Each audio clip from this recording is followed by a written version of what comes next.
العالمين الصلاة والسلام على أشرف الخلق وعز المرسلين أبي القاسم محمد وعلى آل بيته الطيبين الطاهرين وصحبه المنتجبين وعلى جميع أنبياء الله والمرسلين. Brothers and sisters, today is about questions and answers. Anyone has questions? Questions? No questions? MashaAllah. Okay. I have some questions. If something comes up, just let me know. First one, is it haram for men to wear gold? Yeah, it is haram. For men to wear gold, especially in salah, because I find many fatwa that says your salah will be invalid. Another question based on that, a follow-up was, what if I have tooth made out of gold?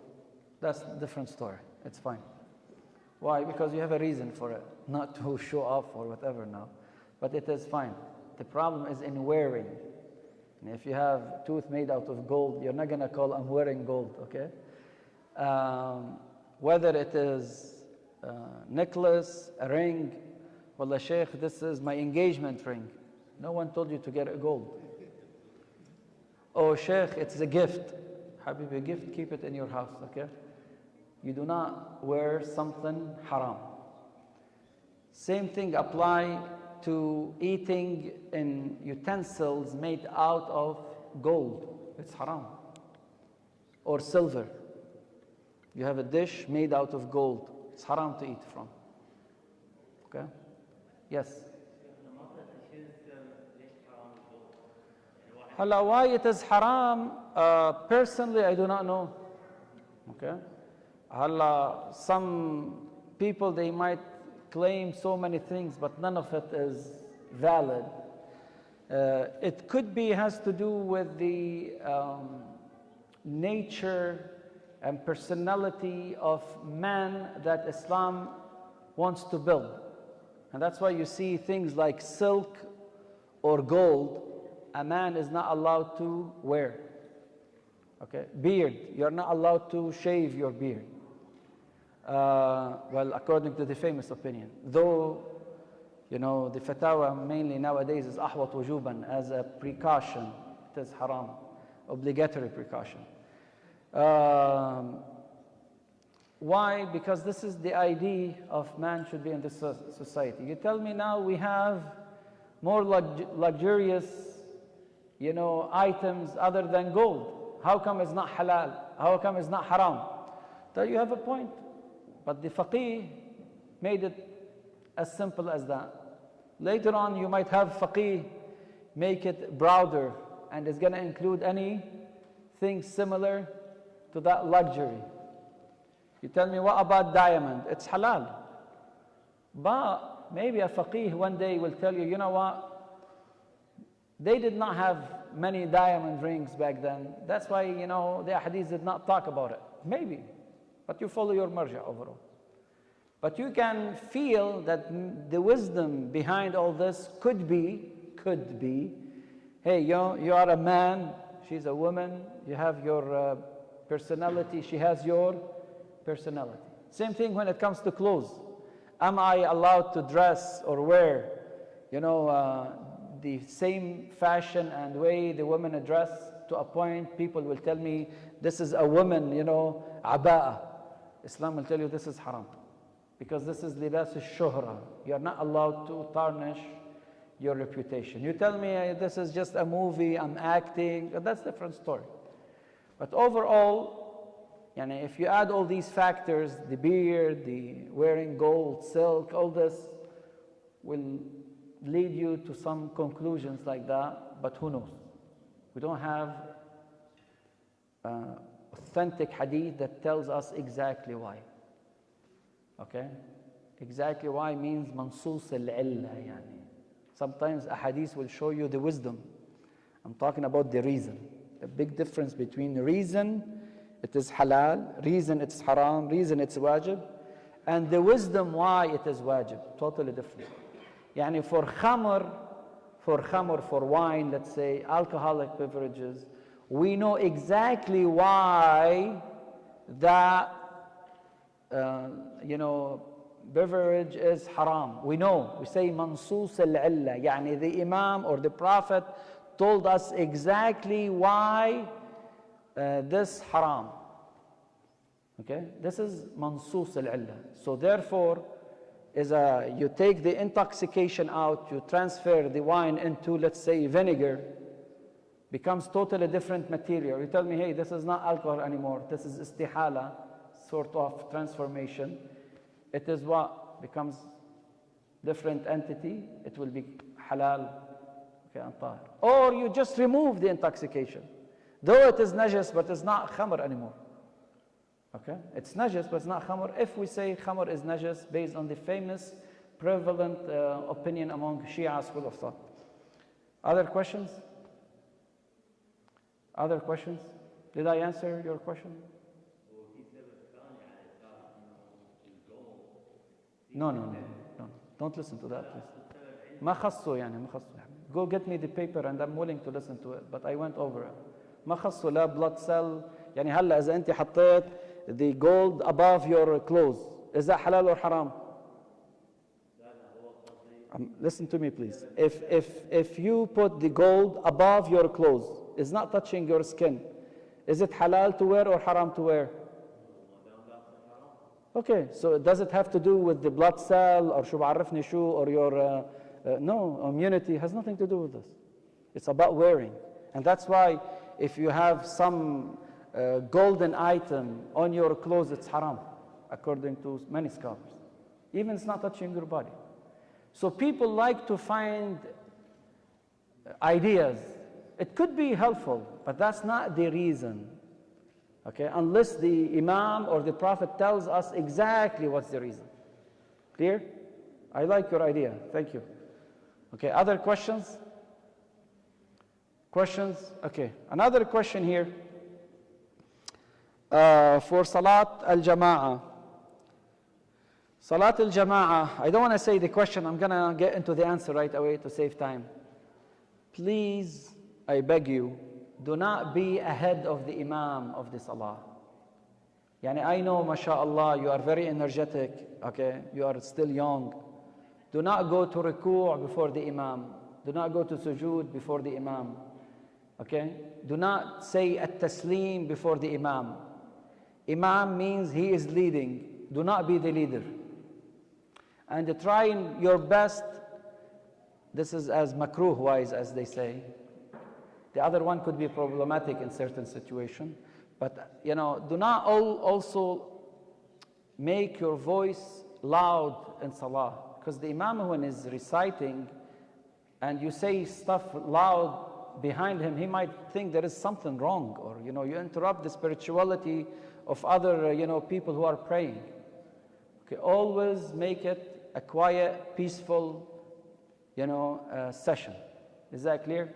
Yani, if the Imam, let's say, is another thing here. If the Imam is saying Subhanallah, walhamdulillah, wa la ilaha illallah, Allahu Akbar, do I have to wait for him? No, this is qira'ah. But I'm talking about as action. Yani, the Imam is in ruku', mashallah, you stand before the Imam. You're not allowed to. If there is time, go back to ruku'. If there is time, you can go back to ruku' if it is Salat Jama'ah. Okay? If it's Salat Jama'ah. But when it comes to dhikr, it's fine. Taslim, you do not make taslim before the Imam. Another thing, when the Imam is reciting Quran and you are praying Jama'ah with the Imam, yani as as Jama'ah wise, مش Jumu'ah, not Friday, no, Jama'ah in general. Do not recite Quran with him. You listen to the recitation of the Imam. Unless you are not praying Jama'ah, that's a different story. But if you are praying behind the Imam as Jama'ah, you do not recite the Quran. The Imam recites the Quran for you. The third and fourth rak'ah, you recite it to yourself. You say Subhanallah, walhamdulillah, wa la ilaha illallah, wallahu akbar. At least once. Some scholars, they might say 3 times. You want to recite Surah Al-Fatiha in the third and fourth rak'ah is fine. But the mustahab, according to some scholars, instead of Fatiha on the third and the fourth rak'ah, what do you say? Subhanallah, walhamdulillah, wa la ilaha illallah, Allahu Akbar, 4 tasbihat. Questions about this? The other question I received, Sheikh, I want to take a shower. Can I consider it Islamic shower? يعني كيف how you are going to consider Islamic shower? Invent a new religion يعني? We have certain mustahab and wajib ghusl. Ghusl means ritual shower. You cannot pick any shower that you imagine or create. Wallah, because I'm going, to school and this is a new school, I want to take a shower qurbatan ilallah. Therefore, Ya Habibi, this is qurbatan ilallah as tahara wise. But you cannot consider it ritual shower. شو يعني ritual shower? Ritual shower to some scholars like Sayyid Sistani or Sayyid Al-Khou'i, you do not have to make wudu after. Yani it is authenticated that Ahl al-Bayt told us this shower is wajib or recommended. مثل غسل الجمعة. For Sayyid Ali, you have to make wudu. For Sayyid Sistani, Sayyid Al-Khou'i, Sayyid Muhammad, you don't have to make wudu. Why? Because it's authenticated that this ghusl is what? Mustahab. But if you want to take it qurbatan ilallah to be clean, it's fine. But after that, you have to make what? Wudu. Is that clear? Questions here? The last one, this is a little bit nice. Wallah, this person is saying he lost his pet. Can I pray 2 rak'ah because of that loss and, on the behalf of that pet? Ya Habibi, let's finish from a human first. Okay, let's take care of our race, then we'll take care of others. Race as a humanity, I'm saying, okay? خلينا نخلص واحد from, his relatives, cousins, nephews, father, mother, brother, sisters, friend. هلا الpet does not need your dua because the pet is not going to have مسألة في القبر وعذاب القبر وضغطة القبر ومنكر ما في those animals, they are not accountable like you are accountable. We as a human, we need this mercy, we need that salah. It's a nice question but I would save my energy for something else. Okay, the last question regarding the pet as well. My doctor told me to put my pet, my cat, to sleep. Is that halal or haram? To sleep يعني شو? Terminate its life. And Sheikh, I do not know what to do. Is that haram? Do I have to pay kafara? Is gonna be a punishment for that? Well, if that fits the laws of the state, Islam does not consider it haram. Okay? It's not considered haram. It is your pet, and Islam kept it open. As long as the laws allow that, then this is not considered haram. Questions? Other questions? A pet, whether it's a cat, dog, I'm sorry, just one sec. Regarding the dogs, in Islam, according to our school of thought, at least the famous opinion, majority, you are not allowed to buy a dog to have fun with. بتحط له vaccine, بتشيله الvaccine, تعطيه shots, 100% cleaner than you. The opinion of the scholars nowadays, the well-known one, you are not allowed to buy a dog and keep it in your house unless for, let's say, hunting or guarding your property. Or a person is blind, he is in need of it. But wallah, to have fun and you keep it in your room, according to the famous opinion of the scholars, the hair and saliva of that dog is najis. If your hand is wet, you touch that dog, your hand becomes what? Najis. Yeah, it's so cute, so nice, I'm fine. I'm not saying it's not cute and nice, but it's najis. Lion is not najis. Tiger is not najis. Other animals except dogs and pigs considered najis. Now, what's the wisdom? Inshallah, we'll discuss it later on. All other animals are considered tahir. Your cat, your cow, your goat, your mice, okay, your roaches, your turtles, your alligators, your monkeys, except dogs and pigs. Considered what? Najis. Why? That's a different story. Okay, it needs another session. Is that clear? Okay. You had a question? Go ahead.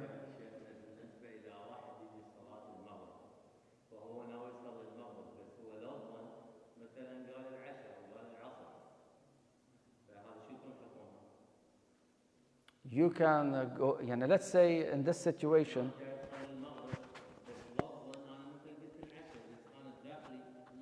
no, this is the intention, and you have the right intention. شو بدي بالكلمات? Intention has nothing to do with the words.